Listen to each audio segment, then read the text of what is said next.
Publikum im Heute-Show-Studio, meine Damen und Herren. Der Showdown, er geht weiter. Angela Merkel und der hart arbeitende Teil Europas, das sind wir, gegen die durchgeknallten Pleitegriechen. Der Tsipras und sein Finanzminister Varoufakis, die haben die Troika rausgeschmissen. Ja! Und dafür gibt es sogar gute Argumente. Über die könnte man mal reden. Man könnte auch mal fragen, ob Frau Merkels Weiter-so-Politik in der Euro-Rettung nicht offiziell gescheitert ist. Könnte man alles. Aber unsere deutschen Medien interessiert leider was ganz anderes.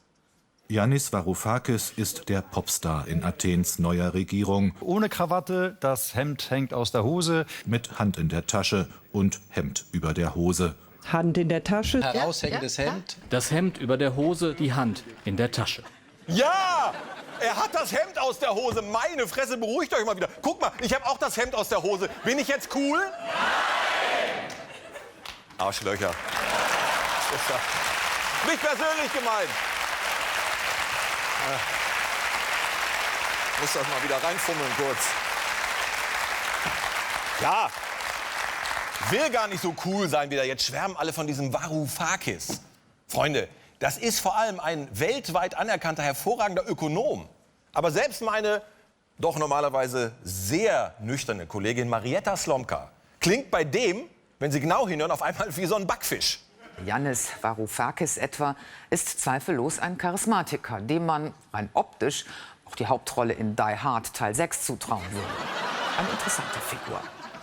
Slomka ist verliebt, Slomka ist verliebt, verliebt, verlobt, verheiratet, Verzeihung.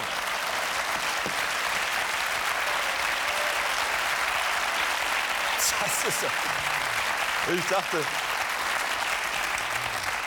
ich dachte gleich beschlagen dir die Kontaktlinsen, Freunde. Ja? Die Hauptrolle in Die Hard 6, wenn überhaupt Sparhard 7, meine Damen und Herren. Wir halten fest, ja, er fährt mit Hemd über der Hose Motorrad und sieht dabei erschreckend gut aus. Freunde, diese Infantilisierung von Politik, haben Sie das gesehen? Wie der Juncker in Brüssel den Tsipras bei der Hand nimmt? Hier, wie so einen kleinen Jungen, der seinen ersten Tag in der Kita hat. Komm, Opa, bring dich in die Bärchengruppe. Oder in die Iltis-Gruppe, keine Ahnung. Es ist doch lächerlich. Aber zurück zu Herrn Varoufakis, dem Finanzminister. Der war gestern in Berlin bei unserem Herrn Schäuble. Und das war wirklich das Duell des Jahres. Ja. The German Kassenwart Schäuble gegen Mr. Hemd aus der Hose. The sexy motherfucker. Ja. Wer ausweicht, hat verloren. War am Ende ein Unentschieden. Griechenlands aktuelles Hilfsprogramm läuft schon Ende Februar aus. Und am Ende, sage ich Ihnen, führt sowieso kein Weg vorbei am Schuldenschnitt. Natürlich. Aber Kinder, man muss ihn ja nicht so nennen. Wenn unsere Partner in der Eurozone und anderswo das Wort Schuldenschnitt nicht mögen, dann werde ich das respektieren. Es gibt auch Worte, die wir in Griechenland nicht mögen, wie Programm, wie Troika. Oder Steuern. Ja, aber ist das geil?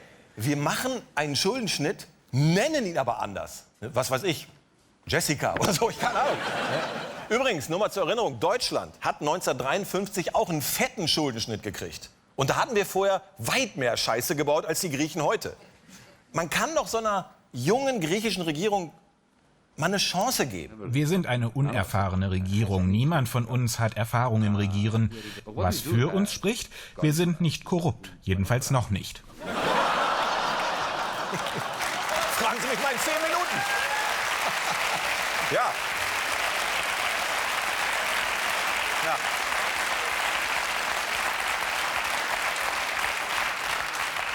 In dem Moment hat er, glaube ich, gehofft, dass der ARD-Reporter ihm Geld gibt, meine Damen und Herren. Klar, die Griechen haben vieles selber verbockt, haben wir an dieser Stelle oft genug gesagt. Aber am Elend im Land ist die Troika, damit auch Deutschland, durchaus mitschuld. Die Troika hat punktgenau vorgeschrieben, wie bei Löhnen und Renten gekürzt werden muss und wie viel. Laut UNICEF leiden in Griechenland tausende Kinder an Unterernährung. Wenn wir das hinnehmen, ist Europa als Wertegemeinschaft sowieso offiziell tot. Und wieso ist man in Brüssel und Berlin eigentlich so überrascht von dem, was die Griechen da gerade machen? Man wusste in Brüssel, dass natürlich Syriza wahrscheinlich der Wahlgewinner sein würde, womit man nicht gerechnet hatte, dass Syriza praktisch 1:1 die Wahlversprechen versucht umzusetzen. Ja gut, das ist ein Schock für Politiker. Wahlversprechen, die umgesetzt werden, wenn das jeder machen würde. Derweil hetzen deutsche Medien fröhlich weiter gegen faule, unverschämte Griechen. Hier, Titelseite Bild. Das sollen die Griechen alles kriegen. Weihnachtsgeld, Mindestlohn, 1.000 Euro für Putzfrauen halbtags. Jeden Tag schreiben die sowas. Hier, die Ausgabe von morgen. Jetzt reicht's, jeder Grieche kriegt ein eigenes Pony. Ich sage Ihnen, wenn das so weitergeht mit dieser Kampagne, ist Grieche sein bald offiziell eine Straftat. Ja, nur die deutsche Linkspartei, warum auch immer, verteidigt Tsipras und Varoufakis. Herzlich willkommen zu einer ersten Folge von Mandy Hausten von der Linkspartei erklärt die Griechenland-Krise.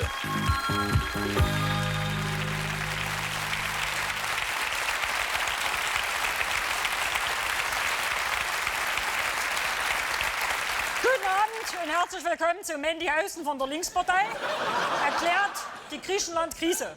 Mein Name ist Mandy Hausten, ich bin von der Linkspartei und ich erkläre die Griechenland-Krise. Das wusste ich nicht. Das wusste ich nicht. Der Vorspann war so missverständlich. Also, dieses ganze Palaver und Gemecker auf die Griechen, von morgens bis abends, ja, ich kann es echt nicht mehr hören. Mir steht's bis hier. Die armen Griechen, die sind ja fast schon sowas wie die Ossis Europas. Ja, die haben sie da auch nur belogen und betrogen. Und hier kommt das Problem. Das Problem ist, Griechenland hat nicht zu wenig, Griechenland hat zu viel Geld bekommen. Sie haben uns zu viel Geld gegeben. So sieht sie nicht aus. Ja, genau so. Wir haben die zugeschissen mit unserem Geld. Eine Riesensauerei war das, ja? Und nur mal so, just by the way. Der Varoufakis, ja?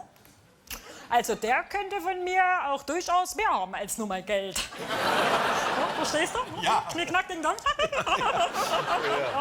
Das hat man ja nie oft, dass einer in Cambridge studiert hat und schweinegeil aussieht.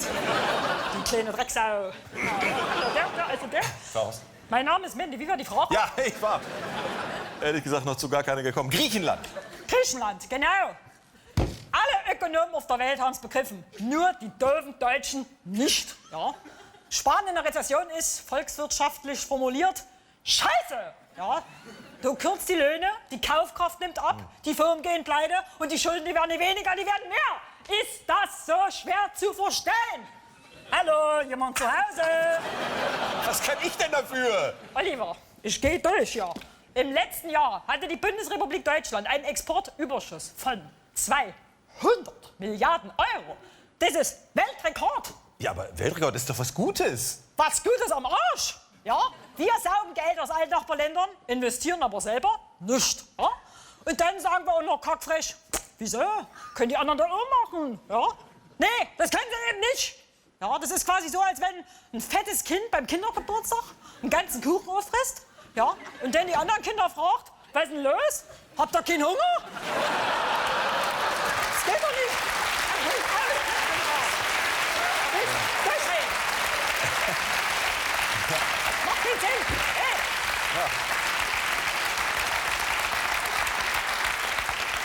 Genauso habe ich das bei Kindergeburtstagen früher gemacht. Ich kann Ihnen nur sagen, warum. Weil Sie ein egoistisches Arschloch sind, Oliver. Ja, genau wie Deutschland. Sie wollen es einfach nicht begreifen. Ja? Wir müssen endlich aufhören, den Griechen Kredite aufzudrängen, die sie so nie zurückzahlen können. Ja? Hier der Varoufakis, ja, der kleine Schnückelbär. Der erklärt den ganzen Irrsinn mal an einem Beispiel. Stell dir vor, meine Freundin kommt zu mir und sagt, ich bin total verschuldet. Kann ich ab jetzt deine Kreditkarte benutzen? Genau!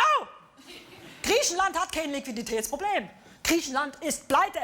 Punkt! Und deshalb muss man natürlich auch... Oliver? Ja. Hat ja gerade gesagt, er hat eine Freundin. Ja.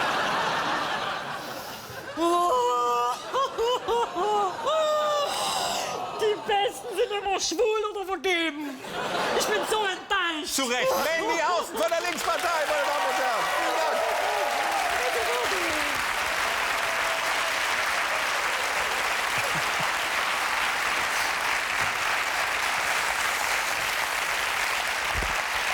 Mandy Hausten erklärt die Griechenland-Krise, meine Damen und Herren. So. Anderes Thema. Unsere Bundeskanzlerin und der französische Präsident sind heute in Moskau. Eine neue Friedensinitiative für die Ukraine. Wichtige Mission. Und wer weiß, vielleicht klappt es ja diesmal mit der Waffenruhe in diesem unerklärten Krieg mitten in Europa. Vom Krieg der Worte und der Propaganda mal ganz abgesehen. Hier mal eine, ja, besonders rätselhafte Wortmeldung aus Russland. Wir erlauben Obama nicht, dass wir gegen die Ukraine Krieg führen. Wir verarbeiten ihn zu Sülze und verkaufen ihn an Merkel. Lecker Obama-Sülze. Keine Frage, meine Damen und Herren. Putin hat Spaß am Eskalieren. Und auch die olle NATO fühlt sich endlich wieder gebraucht. Ja, gestern beschlossen, die Speerspitze, die schnelle NATO-Eingreiftruppe für Osteuropa unter deutscher Leitung. Und, auch kein Witz, wir schicken 150 deutsche Fallschirmjäger ins Baltikum und nach Polen. Als hätte unsere Truppe nicht ganz andere Sorgen. Hier der Jahresbericht des Wehrbeauftragten. Als ich vor 3 oder 3,5 Jahren in Norddeutsch bei der Marine war, mussten für die Produktion einer Flugstunde 50 Technikstunden aufgewandt werden. Und heute sind es 122 Stunden. Immer wohlgemerkt, wenn sie überhaupt fliegen. Ja, entschuldige. Wenn du was fliegen sehen willst, dann geh doch nicht zur Marine, du Dödel. Ja, das ist wirklich ein Problem. Neulich musste unsere absolute Eliteeinheit, unsere Elite, die KSK, ein NATO-Manöver komplett absagen, mangels Hubschrauber. Wirklich. Immer mehr Auslandseinsätze, gut und schön, aber wie kommt man dahin? Hier unser Tipp. Du hast einen Auslandseinsatz und weißt nicht, wie du hinkommen sollst. Weil Uschis Transalmaschinen mal wieder im Arsch sind. Dann hör auf zu heulen und guck selber im Internet. Auf militärflüge.de. Egal ob Irak, Mali oder Mallorca. Die Jungs von militärflüge.de finden für dich den billigsten und schönsten Flug an die Front. Und noch ein Tipp für Sparfüchse. Wenn du in Krisengebiete fliegst, buch erstmal nur den Hinflug. Euer Kapitän.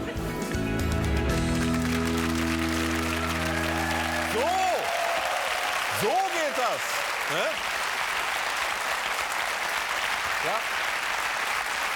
Mal ein bisschen Eigeninitiative. Dafür haben wir doch das Internet erfunden. Ne? Wenn mein Panzer kaputt ist, nicht meckern, bei eBay einen neuen kaufen. Ne? Das ganze Geheule über die Schrottbundeswehr dient übrigens nur einem einzigen Zweck. Wir alle sollen eingestimmt werden auf mehr Rüstung. CSU hat gerade 10 Milliarden mehr gefordert für den Wehretat. Aber es gibt auch gute Nachrichten, meine Damen und Herren, in Sachen Bundeswehr. Frau von der Leyen hat jetzt endlich ihr Lieblingsgesetz fertig. Und es hat einen so langen Namen, der passt hier bei uns gar nicht rein. Wirklich, warte mal. Da, jetzt, da! Das Bundeswehr-Attraktivitätssteigerungsgesetz, meine Damen und Herren. Schon wieder ein Killer beim Scrabble-Spielen. Ja. Und, total wichtig, denn Attraktivität ist keine Einmalaktion, sondern tägliche Arbeit. Ja, Attraktivität ist harte Arbeit. Wer wüsste das besser als die Uschi? Steht jeden Morgen um 5 Uhr auf und flext sich den Haarhelm in Form, meine Damen und Herren. Ja. Und das Allerattraktivste am... Hör mal auf jetzt! Am Attraktivitätssteigerungsgesetz, das Schönste an dem Gesetz, es lenkt so schön davon ab, dass wir uns gerade einen Auslandseinsatz nach dem anderen an die Backe kleben. Deutschlands neue Rolle in der Welt. Deswegen leiten wir jetzt die Speerspitze, die dem Russen im Ernstfall Paroli bietet. Ja, natürlich. Die schnelle Eingreiftruppe der NATO soll jetzt, und ich zitiere wörtlich, ist kein Witz, eine superschnelle Eingreiftruppe werden. Ist das cool? Wahnsinn. Wie superschnell ist die denn so? Künftig soll eine sogenannte Speerspitze innerhalb von 2 bis 7 Tagen an einem Einsatzort aktiv werden können. Wow. Das kenne ich sonst nur vom Elektriker.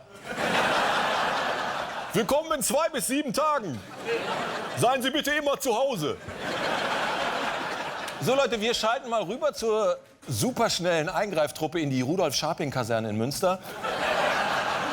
Dort steht Dennis Knossalla. Dennis, was macht unsere Speerspitze denn so für einen Eindruck? Einen Spitzeneindruck. Ja. Wortspiel, Oliver. Speerspitze ist ja quasi nur der Spitzname der Truppe. Offiziell heißt die Very High Readiness Joint Task Force. Kurz VJTF. Daher auch der neue Regimentsmarsch. It's time to stay at the VJTF.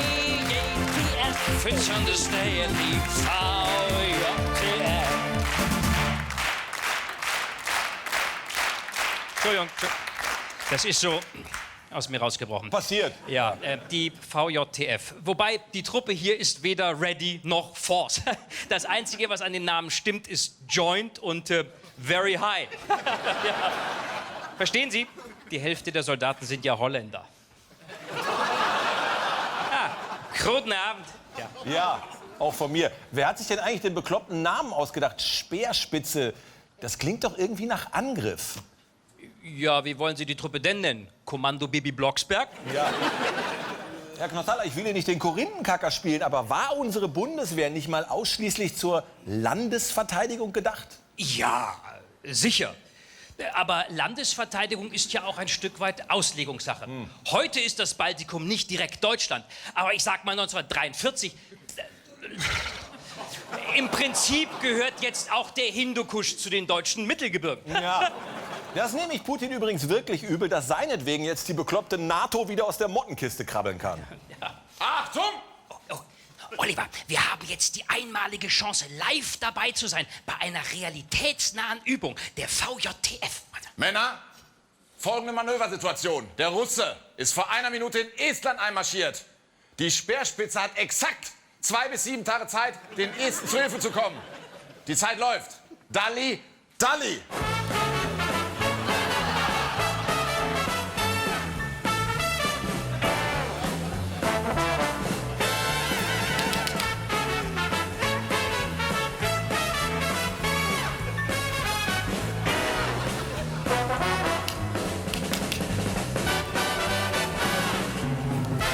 Oliver, ich glaube, das zieht sich jetzt hier noch so 2 bis 7 Tage. Ich gebe erst mal zurück nach Köln. Gute Idee, Dennis Knossalla, meine Damen und Herren. Vielen Dank.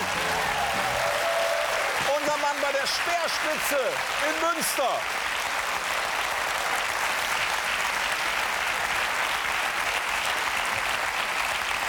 Ja. So ein Hemd ist aber auch eine vertragte Sache. Ja, liebe Zuschauer, 2015 ist ein besonderes Jahr, denn seit Januar gibt es bei uns im Land den Mindestlohn. 8,50 die Stunde. Der Albtraum aller Ausbeuter. Er ist wahr geworden, ne? Menschen würde ich bezahlen. Wo kommen wir denn dahin? Unsere Arbeitsministerin, das muss man sich mal vorstellen, verlangt von Unternehmern, dass sie aufschreiben, wie viele Stunden Minijobber für sie arbeiten. Frau Nahles ist als Arbeitsministerin völlig außer Rand und Band geraten. Komplett wahnsinnig, das durchgeknallte Kommunistenflütchen, meine Damen und Herren. Der Ramsauer. Gerade erst eingeführt, der Mindestlohn. Ein paar Tage und die deutschen Unternehmer laufen schon amok. Fakt ist, das wissen Sie auch, wenn es darum geht, so ein neues Gesetz auszuhebeln, dann kennt die Fantasie vieler Firmen gar keine Grenzen. Zum Beispiel bei den Spediteuren. Wir verdienen doch nur Geld, wenn unsere Lkw fahren. Nur das ist doch Arbeitszeit. Wenn Ihr Fahrer rumsteht, zum Beispiel beim Abladen, dann ist das Bereitschaftszeit. Dafür zahlen wir doch nicht den Mindestlohn.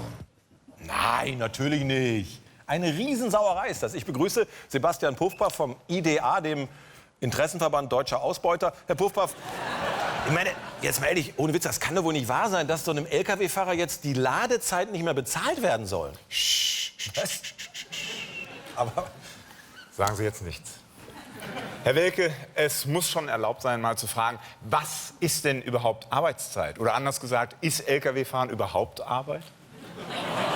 Na kommen Sie, ich meine, so ein Trucker sitzt sich den Arsch platt, frisst eine Beefy nach der anderen und will dafür 8,50. Also manchmal denke ich, die DDR hat gewonnen. Herr Puffpaff, in Deutschland werden, das ist auch kein Spaß, jetzt schon Seminare gegeben, in denen Unternehmern heimlich beigebracht wird, wie man den Mindestlohn umgeht. Da gibt es dann zwar, aufgepasst, 8,50, aber man muss länger als 1 Stunde dafür ackern. Reine Notwehr gegen dieses aufgeblähte Bürokratiemonster, also gegen Frau Nahles. Herrgott nochmal, wir haben doch die bescheuerten 8,50 akzeptiert. Jetzt dürfen wir aber wenigstens entscheiden, wie lange man dafür arbeiten muss. Dieser Experte hier hat völlig recht, wenn er sagt... Ich will nichts Böses. Ich will nur begreiflich machen, es gibt Menschen, deren Produktivität ist eben nicht 8,50 €, sondern darunter. So, ja, sprechen wir es doch einfach mal offen aus. Die meisten Menschen sind einfach keine 8,50 € wert. Punkt. Okay? Also, Materialwert schon. Für die Nieren kriegst du gutes Geld. Aber die Arbeit dieser Leute, ja, jetzt mal ehrlich. ob mir so ein Student die Pizza bringt oder ein gut trainierter Schimpanse. Hm? Meistens riecht der Schimpanse sogar besser. Ja, Herr Buchmann. Jetzt fangen einzelne Unternehmen schon an, das Weihnachtsgeld auf 12 Monate zu verteilen und von den 8,50 abzuziehen. Das heißt, de facto haben die gerade das Weihnachtsgeld abgeschafft. Ja, das kann aber nur ein erster Schritt sein. Langfristig müssen wir natürlich Weihnachten abschaffen. Die unproduktivste Zeit des Jahres. Die Leute hängen furzend vor der Glotze und fressen Sachen, die sie sich vom Mindestlohn eh nicht leisten können. Herr Welke, ich sage ja gar nicht, dass der Mindestlohn überhaupt nicht funktionieren kann. Hier der Bauer Verlag hatte zum Beispiel eine pfiffige Idee fürs Zeitung austragen. Da wird nahegelegt, man könne die Verträge der älteren Arbeitnehmer doch einfach auf deren minderjährige Enkel umstellen. Die haben nämlich keinen Anspruch auf Mindestlohn. Austragen könnten die Rentner ruhig weiter, aber zum Hungerlohn, der dann an den Enkel bezahlt wird.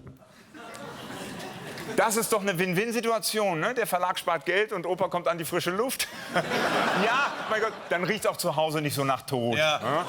Also, ich persönlich habe super Erfahrungen mit Demenzkranken gemacht. Die haben abends längst vergessen, was ich ihnen tagsüber bezahle. Herr Buchmann, das ist ja wirklich ekelhaft. Ja. Und die Unionsparteien, CDU, CSU, die machen natürlich wieder mit bei dieser Kampagne. Hier, die Hasselfeld von der CSU will die Dokumentationspflicht für über 7 Millionen deutsche Minijobber ganz abschaffen.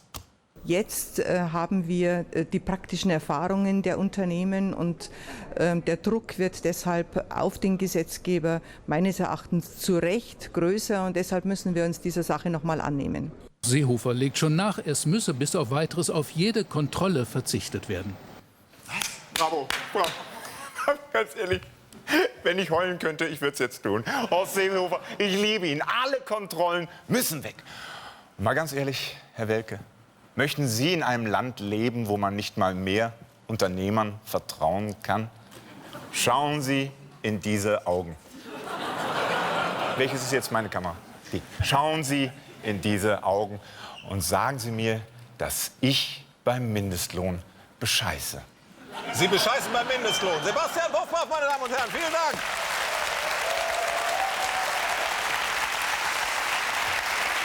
Vom Interessenverband Deutscher Ausbeuter.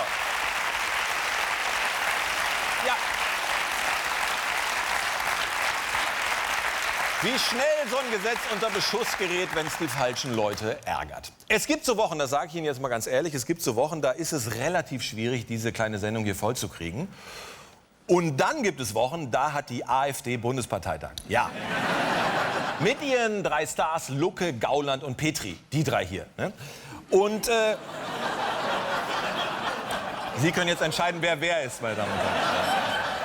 Und die AfD, die Alternative für Deutschland, ist ja jetzt, so kurz vor der Wahl in Hamburg, an einem echten Scheidepunkt. Die Frage ist, kann die Partei nach ihren sensationellen Wahlerfolgen in der DDR auch im Westen Fuß fassen? Kann sie das? Was man zugeben muss, sie haben immer mehr Fans.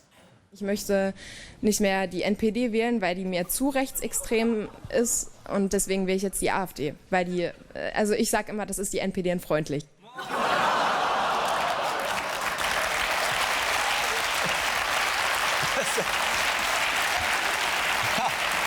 Das bringt es ganz gut auf den Punkt. Ja. Was soll das denn sein? Die NPD in freundlich? Ach so, ja.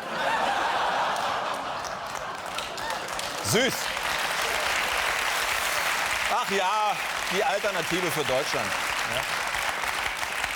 Die AfD bleibt natürlich das Sammelbecken für die vom Leben Enttäuschten, ist ihr Markenkern. Und natürlich das Sammelbecken für alle, die uns, die den Medien nicht mehr trauen. Umso ulkiger, was die Kollegen von der notorischen Lügenpressesendung Panorama gerade beobachtet haben. Da versucht der Hamburger AfD-Vorsitzende Jörn Kruse in Hamburg verzweifelt seine Flyer unter die Leute zu bringen. Problem, keine Sau will die Dinger haben. Und ausgerechnet jetzt ist ein Kamerateam dabei. Peinlich. Zum Glück reagiert ein junger AfD-Mann aus dem Kruse-Team blitzschnell und tut einfach mal so, als wäre er ein Passant. Wirklich, der ganz zufällig vorbeikommt. Eben noch war er Aktivist. Doch dann macht er sich auf den Weg. Aber warum wohl? Guten Tag. Darf ich Ihnen Flyer mitgeben von uns? Kennen Sie die AfD schon? Ja, schon. Ja? Wissen Sie auch vom Programm was? Wofür wir sind? Ja, schon grob. Also ich habe mich jetzt noch nicht so tiefergehend damit beschäftigt, ja. Aber Bei der Europawahl habe ich Sie auch gewählt. Ah, das ist ja toll. Ja, danke. Schönen Tag noch. Schönen Tag noch. Tschüss. Mach's gut, Kevin. Mir völlig unbekannter Mann. Ja, ach ja, von der Lügenpresse beim Lügen erwischt werden. Das ist nicht schön. Aber Herr Kruse hat danach wirklich sehr souverän reagiert. Und dann kommt er auch so vorbei und beim Kamerateam und spielt sich als unschuldiger Wähler aus. Das ist wahrscheinlich so, ja. Ja, ist wahrscheinlich so. Haben Sie mich erwischt, ist eine blöde Sache, aber man kann es ja mal versuchen. Ja, ja, AfDler sind, zumindest einige von ihnen, Spießer, Diplom-Besserwisser, Falschparker-Aufschreiber, aber sie bringen Leben in die Bude. In einem Land, in dem Frau Merkel Innenpolitik quasi getötet hat, bringt die AfD zumindest Leben in die Bude. So auch bei ihrem Parteitag in Bremen. Vielen Dank, Herr Brecht. Das ist kein Geschäftsordnungsantrag. Bitte das Mikrofon runterregeln. Und ich möchte heute hier helfen, dass die AfD weiter nach vorne kommt. Und aus diesem Grund stelle ich den Antrag, die Redezeit auf 30 Sekunden zu beschränken. Ich finde es eine Schweinerei, dass man hier pfeift und einen ausgebucht wird, wenn man sowas macht. Buh! Ich hab dir gar nicht zugehört, aber ich finde dich scheiße. So geht Basisdemokratie, Freunde. Großartig, ehrlich. Da war richtig Musik drin. Das war die erste Hälfte des Parteitags. Die war toll. Aber dann hat leider er hier das Kommando übernommen. Ja. Im schönsten Chaos hat sich dann leider doch Bernd Lucke durchgesetzt. Ne? Er wird demnächst alleiniger Vorsitzender und Sprecher der AfD. Aber nicht, weil er machtgeil wäre. Nein! Ich glaube, dass eine Mehrsprecherlösung deutlich mehr Nachteile birgt als eine Einsprecherlösung, weil es eben so ist, dass bei einer Mehrsprecherlösung die Sprecher in gewisser Hinsicht, weil es mehrere gibt, ihre Existenzberechtigung als gleichberechtigte Sprecher nur daraus ableiten könnten, dass sie einem anderen Sprecher gelegentlich auch widersprechen. Und das, liebe Freunde, ist mit Abstand die schönste Definition von Diktatur, die ich je gehört habe. Jemals! Haha!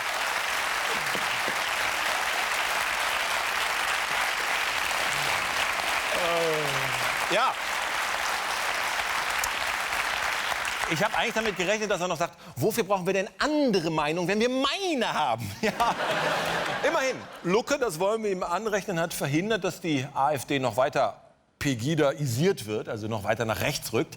Die Oststars konnten in Bremen nicht richtig punkten. Frauke Petri zum Beispiel aus Sachsen hat sich wieder mit ihrem Lieblingsthema blamiert, Gender Mainstreaming. Also die linksgrüne Geschlechtergleichmacherei. Die Nouvelle Cuisine hat Gender Mainstreaming im Angebot. Für mich ist es aber trotzdem nicht viel mehr als die Maggi-Soße mit einer Überdosis ideologischem Geschmacksverstärker, bei dem der Konsument nach Genuss am besten nicht mehr sicher sein soll, ob er Männlein oder Weiblein ist. Und weißt du was? Darauf trinke ich einen, meine Damen und Herren.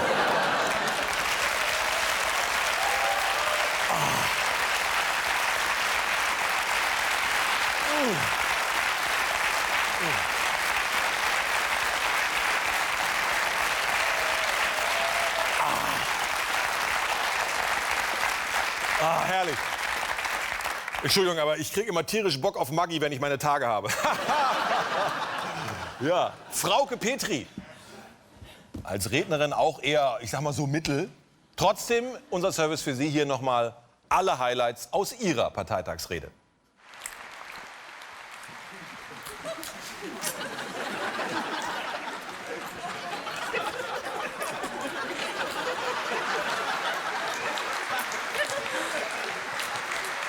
Lababello, die Alternative für trockene Lippen.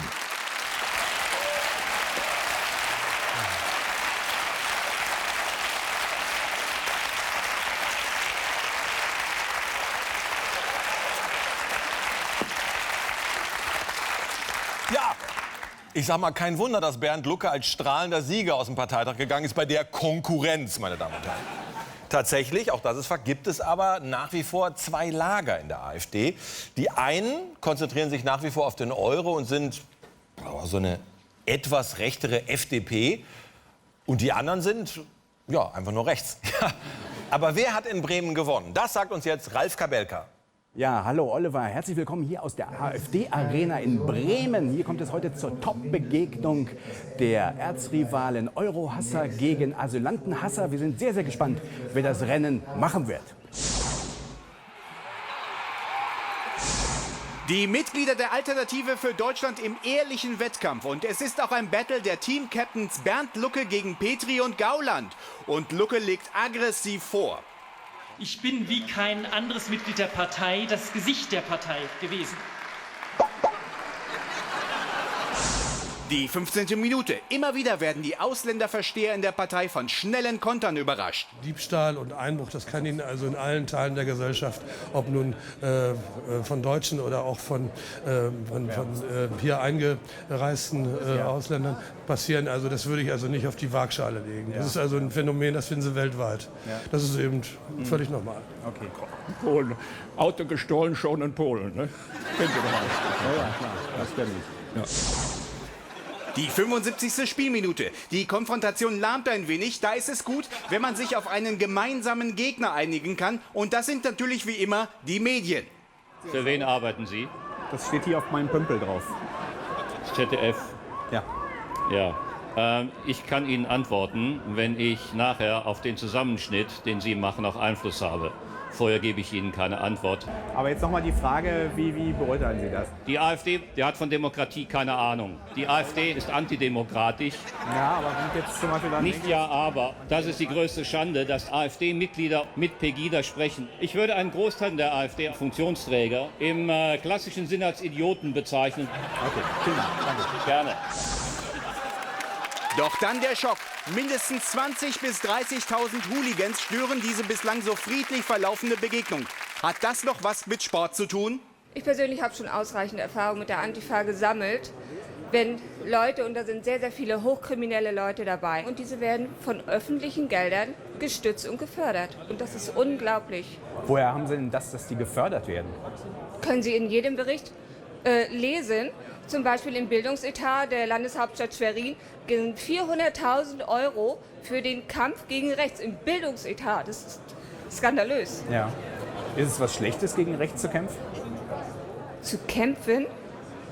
Ja. Die Frage ist doch, was ist rechts letztendlich? Und wer nur gegen rechts kämpft, der kann ja eindeutig nur ganz links in der Ecke stehen, oder? Ne, das kann auch ein ganz normaler Demokrat sein. Nee, ist er nicht. Mit denen kann man nicht reden. Warum nicht? Das weiß ich nicht, das müssen Sie die Menschen fragen, die da demonstrieren. Da ist auch IG Metall dabei, das ist jetzt nicht nur... Schade, ja. Wenn die so gegen Deutschland sind, wenn sie dieses Land hassen und verachten, das bringen sie auch zum Ausdruck, dann ist das auch Rassismus. Nee, die hassen ja nicht Deutschland, die hassen die AfD. Ja, das war's von der Bundesliga der Populisten, wie Sepp Herberger so schön sagte, nach dem Hass ist vor dem Hass. Und damit zurück ins Studio. Ralf Kabelka, meine Damen und Herren, vielen Dank. Unser Mann in der AfD-Arena in Bremen. So, ich weiß nicht, inwieweit Sie das Bundesliga-Geschehen verfolgen, aber das sind gerade wirklich keine einfachen Tage für die Anhänger von Borussia Dortmund. Nach wie vor am Tabellenboden. Aber das Tolle ist, in Dortmund halten sie trotzdem zusammen. Für die Menschen hier ist der BVB sowas wie der kleinste gemeinsame Nenner. Hier ist egal, Deutscher und so, hier ist multikriminell. Kulturell, Entschuldigung. Nee, war schon richtig. Das war die Heute-Show. Jetzt kommt Aspekt und danach sollten Sie ruhig mal bis 0 Uhr aufbleiben. Denn dann kommt Neo Magazin Royal mit Jan Böhmermann. Schlafen wird überschätzt. Bis nächste Woche. Tschüss.